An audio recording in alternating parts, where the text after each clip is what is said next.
मंडलिकांवरती बोलले की या वयामध्ये मुलाचं लग्न लावायच्या ऐवजी स्वतःच बोलायला चढले. स्वतः शरद पवार काय करतायत तुम्हाला माहिती. पण ही सगळी टीका नुसती टीका आणि टीकाच.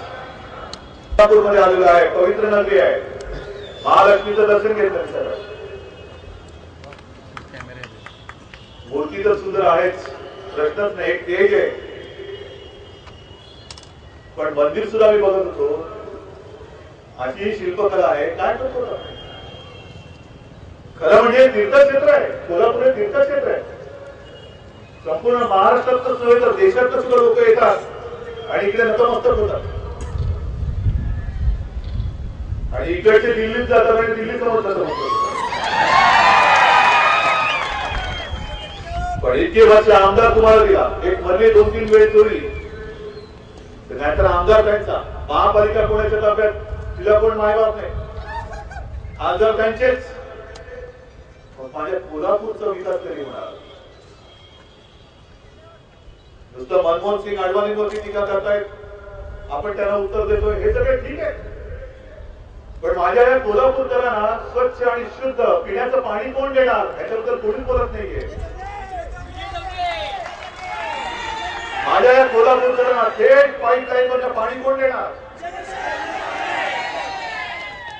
मगाच्या हातकणंगलेच्या सभेमध्ये मी बोललो, राज कपूरचा पिक्चर होता राम तेरी गंगा मैली. मी तुम्हाला विचारतोय कोल्हापूरकरांना की तुमची पंचगंगा ही कोणी मैली केली. जे साखर सम्राट झाले त्यांनी कारखाने उभारले, सगळा त्यांचा जो काय सगळं त्यांचा घाणेरडा कारभारच म्हणायला पाहिजे. हा तुमच्या पिण्याच्या पाण्यामध्ये मिक्स होतो, त्याच्यामध्ये मिसळत आहे. आणि तरी देखील तुम्ही त्यांना पुन्हा डोक्यावरती घेऊन नाचणार. तरी विचार करा. गेल्या वर्षीच्या नांदेडमध्ये गेल्या काय मला याच वर्षी गुरुदास दत्तीचा कार्यक्रम झाला. करोडो रुपये आले, चांगले. प्रचाराच्या निमित्ताने मी सुद्धा नांदेडला गेलो होतो.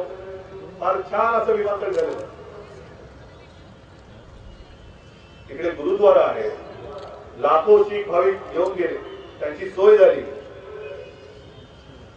पैसा आला किती आणि त्याचा खरोखर वापर किती झाला हा एक वेगळा प्रश्न होऊ शकतो. पण जसं नांदेडकडे लक्ष दिलं गेलं द्यायलाच पाहिजे. पण त्याचं इतके वर्ष खासदारकी मिळून सुद्धा आणि केंद्राकडे राज्यात सरकार असून सुद्धा वारंवार इथल्या कोल्हापूरकरांनी राष्ट्रवादीच्या पाड्यामध्ये मग टाकून सुद्धा केंद्राचा एक नया पैसा माझ्या कोल्हापूरच्या विकासासाठी का आला नाही. याच्याबद्दल पोलीस काही बोलत नाही.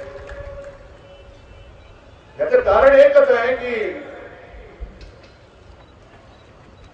ज्याला जे भोगावं लागतं त्याचं जळत त्यालाच कळतं, ही जी म्हण आहे. म्हणून विजय देवणी हा तुमच्यातला साधा माणूस आहे, त्याला माहिती आहे त्यांच्या आयुष्यामध्ये काय काय अडचणी आहेत. त्या अडचणी तुमच्या सगळ्यांच्या आयुष्यामध्ये.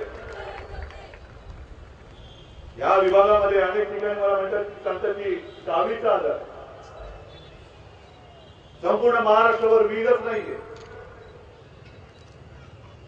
आणि काल परवाकडे शरद पवार नाशिकला म्हणाले, स्वतःला बोलले, मतदारांना सांगितलं आम्ही काय म्हणजे आम्ही कोळ्याचे बैल आहोत.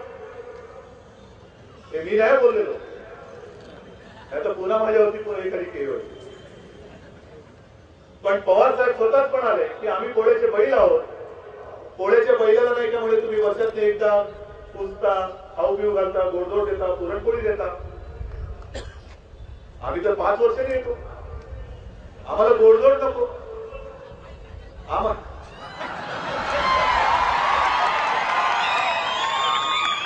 आम्हाला पुरणपोळी नको. आणि पूजा कशी करायची आता बोलला. आणि विदर्भामध्ये मी फिरत होतो, बांधवांना खरोखर तुम्हाला सांगतो एवढं काही करू शकत नाही. नुसतं पाहण्याखेरीज आपण काहीही करू शकत नाही. बैलाचे तांडेच्या तांडे बाजारात चालले, काही त्यातले कसायाकडे जाणार. म्हणजे जो शेतकरी बिचारा दुसरा कोणी आधार नाही, सहारा नाही, सरकार म्हणून काही विचारपूस करायला येतोय तर त्यातलाही भाग नाहीये. आणि जो त्याच्या आयुष्याचा आधार तो बैल सुद्धा आता तो कसायाकडे विचार करतो. म्हणून मी कालच्या सभेत तिथल्या शेतकऱ्यांना विचारलं की स्वतः शरद पवार स्वतःला पोळ्याचा बैल म्हणतात, मग काय करायचं आता? सगळे म्हणाले बाजारात घेऊन जायचं. पण कदाचित नव्हे निश्चितच मला तसं काय बोलायचं. बैलाला जी किंमत येईल ती राष्ट्रवादी आणि काँग्रेसच्या मंत्र्यांना येणार नाही. आणि सत्य आहे, माझ्या शेतकऱ्याला जेवढा बैल उपयोगी येतो तेवढा मंत्री उपयोगी येत नाही. आणि हे सगळे जीवन मरणाचे प्रश्न हे समोर असताना नुसतं खातूर मातूर आरोप प्रत्यारोप याच्यामध्ये आम्हाला रस नाही. तमाशा घेऊन आलेलो नाहीये, तमाशा भारती नाहीये. सवाल जवाब चालले आणि समोर जमले केला पागोटाऊ उडवून शिट्या मारतायत, टाळ्या मारतायत. ही निवडणूक आहे. आजपर्यंत राष्ट्रवादी जी वचनं म्हणते, वचन हा शब्द त्यांच्याकडे नाही. गेल्या निवडणुकीमध्ये सुद्धा विलासराव काय, शरद पवार काय, सगळे एका माळेच्या मध्ये वीज फुकट देऊ बोलले होते. दिली फुकट. फक्त निवडणुकीच्या तोंडावरती शेतकऱ्यांची फसवणूक करण्यासाठी म्हणून 0 रकमेची बिलं तुमच्याकडे पाठवली. तुम्ही फसला, दिलीच मत. आणि 2 ते 3 महिन्यानंतर कपाळावरती हात मारत बसले ते अजून तसेच आहात. आणि या विजेचं संकट एवढं भयानक आहे. काय गोष्टी विसरू म्हटलं तरी दिसत आहे. गेल्या 5 वर्षामध्ये या राज्यामध्ये जो हातभार मारलेला आहे, अनेक कच्ची बच्ची मुलं सुद्धा आत्महत्या करतात. नुसते शेतकरी आत्महत्या करतात अशातला भाग नाही तर त्यांचे कुटुंबीय सुद्धा आत्महत्या करतात. ते सगळं विचारा ना त्यांना. विचारा, हेच प्रश्न त्यांना विचारा. उद्या येतील कदाचित सभा घ्यायला आणि एकटे येऊन सभा घेण्याची कदाचित ताकद नसेल तर सिनेमातल्या नट नट्याला घेऊन येतील. विदर्भामध्ये मी पाहिलेलं आहे. महिमा चौधरीला घेऊन आले, सुनील शेट्टीला घेऊन आले, सगळ्यांना घेऊन फिरत आहेत. आणि अगदीच काही नाही तर तो हास्य सम्राट राजू श्रीवास्तव त्याला घेऊन आले. हा काय हसण्याचा विषय? शेतकरी जीव देत आहेत, त्यांचा जी तडफड आहे, पाणी नाही, वीज नाही. आणि प्रियांका वधेरा म्हणतात मैं आपको बुढ़ी दिखती हूं क्या? याचं कारण नरेंद्र मोदी बोलले की 125 वर्षाची ही बुद्धी काँग्रेस देशाचं काय भलं करणार. त्याच्यावरती प्रियांका वधेरा म्हणाल्या मैं आपको बुढ़ी दिखती हूं क्या? प्रियांका बाईंना मी म्हटलं म्हणजे असंच सभेतनं की बाई तुमच्या वयाबद्दल कोणी विचारलं नाही, आम्ही काँग्रेसबद्दल म्हणतोय. कारण आतापर्यंत काँग्रेस ही तरुणच राहिलेली आहे. सदा सर्वदा काँग्रेस तरुण आणि माझी जनता तरुण असा हा देश आहे. काँग्रेस तरुण आहे, काँग्रेसचं तारुण्य संपतच नाही. माझ्या जनतेचं तारुण्य संपून जात आहे, सडून जात आहे, आत्महत्या होत आहेत.